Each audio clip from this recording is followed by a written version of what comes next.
হঠাৎ স্যারের চাকরি ছুটি। কেউ ভাবছে চাকরি গেছি, বেশ হয়েছে এবার। কেউ বা ভাবছে চাকরিটা নাই, করব কি যে এবার। কেউ করেছে চাকরি চুরি, কেউ নিয়েছে টাকা।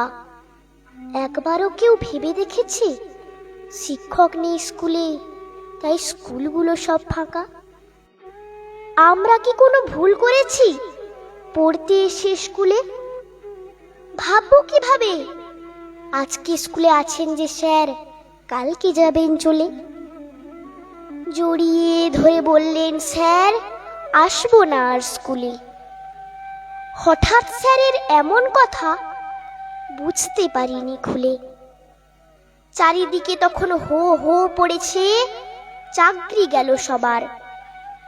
ক্ষতিটা যে কার হলো জানি না, ডুবলো ছাত্র সমাজ, এবার ডুবলো ছাত্র সমাজ।